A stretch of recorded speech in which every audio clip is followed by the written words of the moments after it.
All right, so you're looking to spice up 1 Timothy 4:12, run it to life in a new way for your congregation or your Bible study group. We're going to skip all the basic, obvious commentary, and we're going to go right into some more unique interpretations and some sermon illustrations that we've seen different pastors use. Yeah, it is interesting how this verse that's usually kind of seen as a guide for young leaders can actually be explored in a lot of ways that speak to a much wider audience than just young leaders. Yeah, and I was really surprised by how a couple of the sermons that we looked at used the historical context of ancient Greece to offer a new perspective. Yeah, this point was brought up in both the Timothy Exemplary Leadership in Faith and Action sermon from Trinity Dallas and also the Standards of Godly Pastoral Leadership and Accountability sermon from Five Bridges Church. And they both highlight the fact that in ancient Greece, maturity wasn't really recognized until someone reached 40. Quite a difference from how we view things today, wouldn't you say? Definitely. It makes you think about how that cultural difference would have affected the way that Paul's message was received back then. Like, imagine you're giving a sermon and you emphasize that point. Suddenly, the focus on Timothy's youth takes on a whole new meaning for the people listening. Exactly. It becomes less about the actual age and more about defying expectations, going against the grain of what culture says.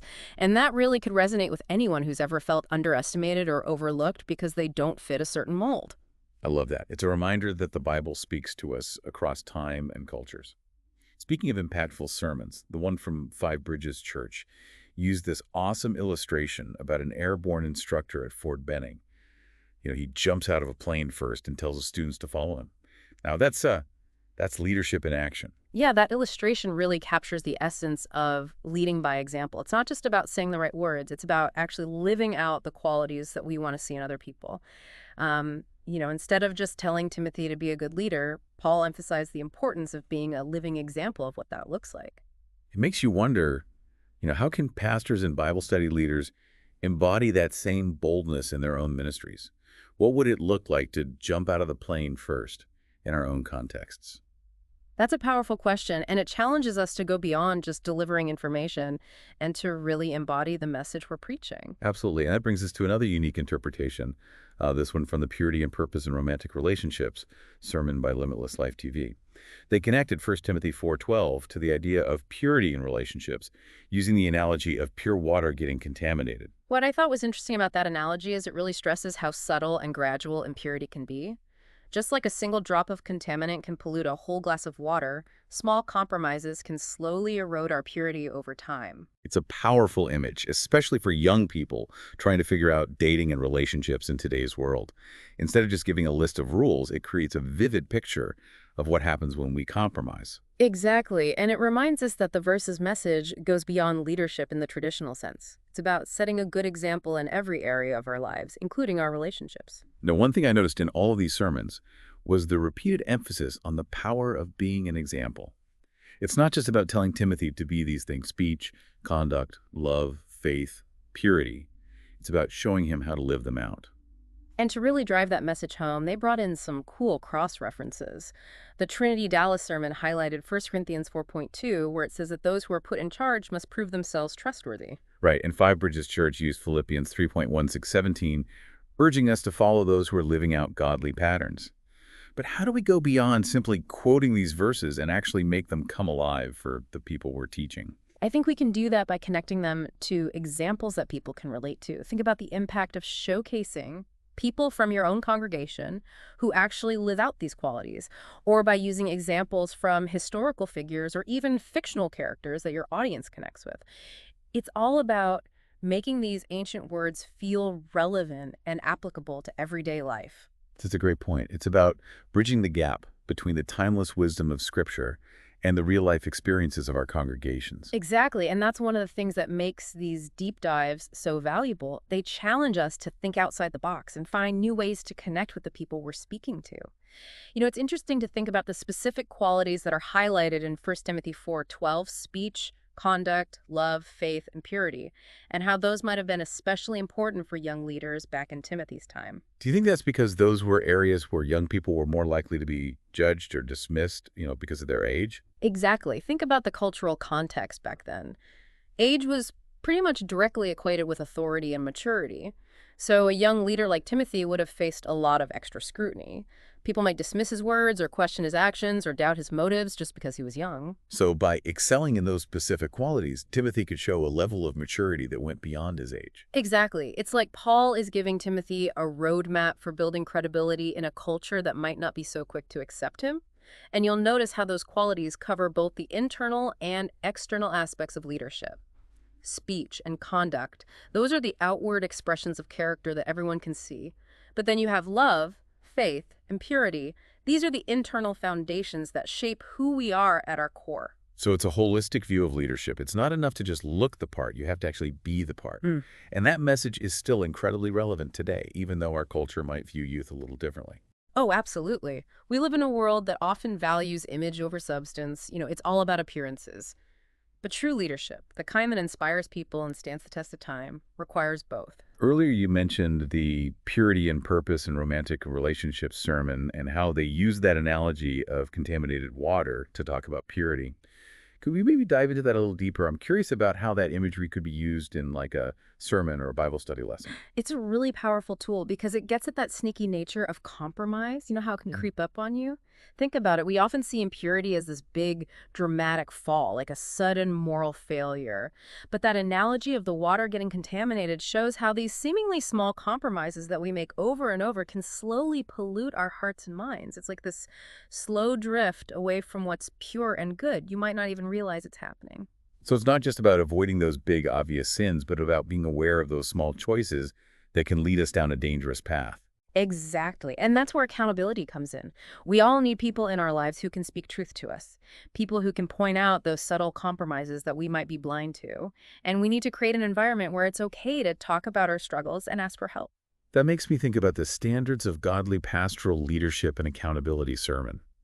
They didn't just focus on individual accountability, but on the need for pastors to be held to the same standards that they preach to their congregations. Absolutely. And that's a tough but really important point. If we're calling others to live lives of integrity and purity, then we have to be willing to live by those same standards ourselves. We have to be willing to be open and honest, admit when we've messed up, and seek forgiveness and restoration. It's about creating a culture of authenticity, not just for our congregations, but for ourselves as leaders too. And that takes humility, which can be hard, especially for people in positions of authority. Yeah, it's kind of a paradox, isn't it? True leadership often requires us to acknowledge our own weaknesses and our need for help, but that vulnerability is actually what makes us relatable and trustworthy. It shows our congregations that we're not above them, but we're walking alongside them on this same journey of faith. It reminds me of those cross-references we talked about earlier, 1 Corinthians 4.2 about stewards being found faithful, and Philippians 3.17 about following those who live godly lives.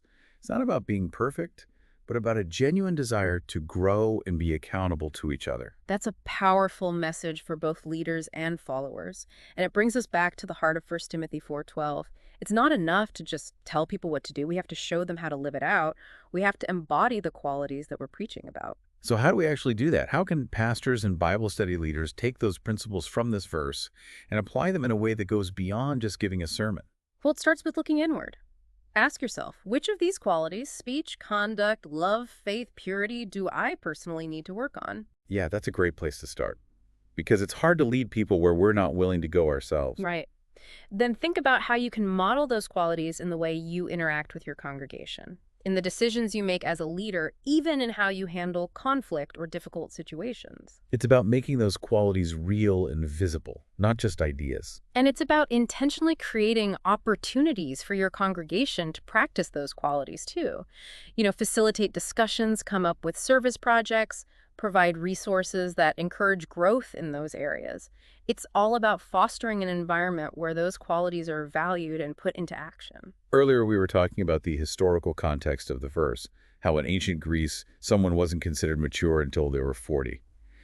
I'm wondering if there could be a deeper connection between Timothy's youth and the specific qualities that are mentioned in this verse. That's an interesting thought. What are you thinking? Well, could it be that those specific qualities, speech, conduct, love, faith, and purity, were areas where young leaders especially needed to prove themselves in order to gain credibility and respect?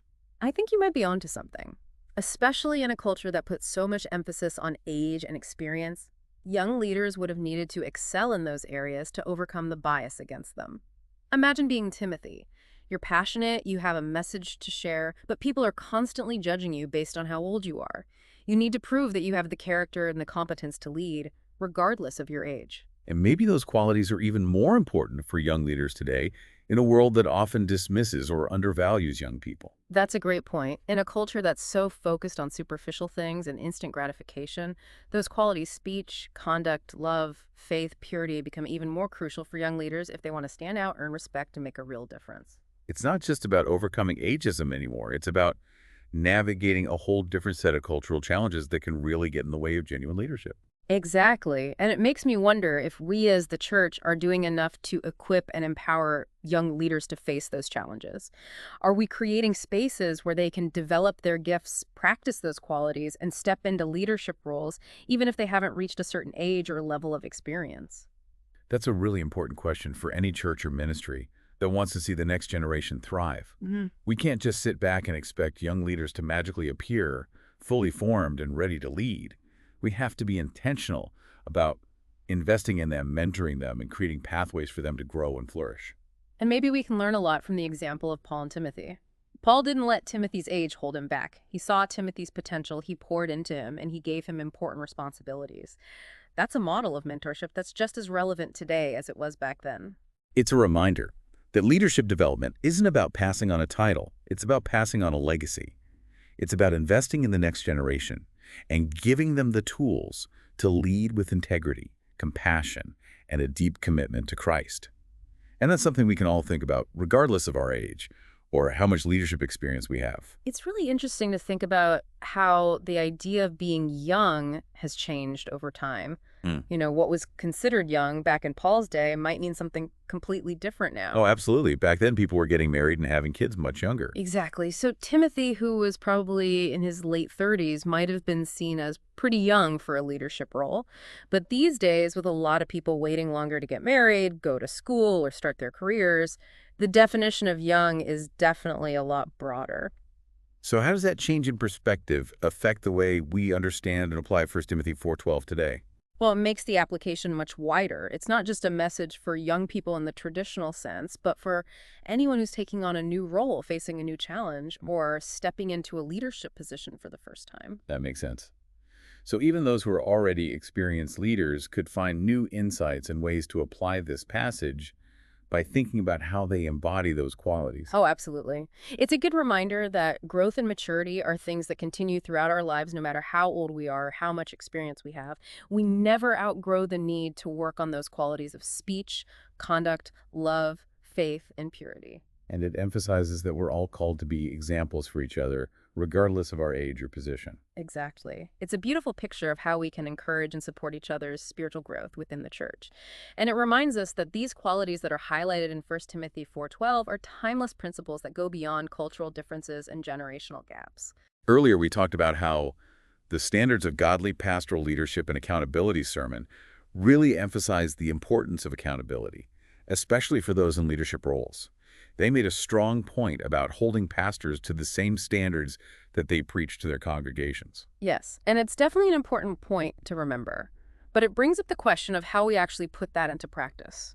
How can we create real accountability, especially in churches, in a way that's both effective and also shows grace? It's a tough balance to strike, for sure. Accountability can sometimes feel threatening or judgmental. How do we approach it in a way that encourages growth and healing instead of shame or defensiveness? It takes a conscious effort and a commitment to creating a culture of humility, transparency, and grace.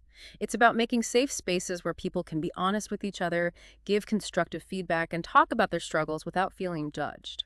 So it's not just about having things like elder meetings or peer reviews, but about making an environment where people feel comfortable being vulnerable with each other. Exactly. It's about seeing accountability not as a burden or a threat, but as something that can help us. It's a way to support one another as we grow in our faith, to help keep each other on the right path, and to encourage growth and becoming more like Christ. It reminds us that none of us are immune to temptation or the need for support.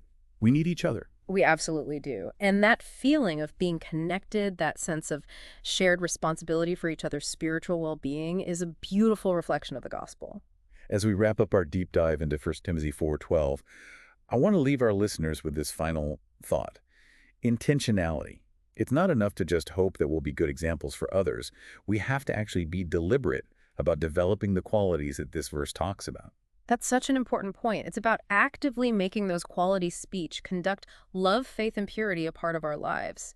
Through prayer, studying the Bible, being accountable to each other, and making choices on purpose.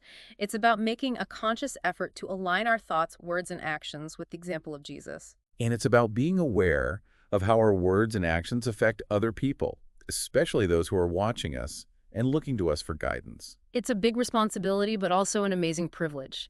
We have the opportunity to make a difference in people's lives, to lead them towards Christ, and to leave a lasting impact that goes way beyond ourselves. And it all begins with understanding the power of being a good example and choosing to live in a way that honors God and inspires others to do the same. That's a great way to put it. Thanks for joining us on this deep dive into 1 Timothy 4:12. We hope it's given you some fresh ideas and practical tools to bring this powerful passage to life in your ministry. Remember, the call to be exemplary leaders is for all of us, no matter our age, our experience, or our position. Let's all work towards embodying the qualities of speech, conduct, love, faith, and purity in our own lives, and encouraging others to do the same. Thanks for listening to The Deep Dive.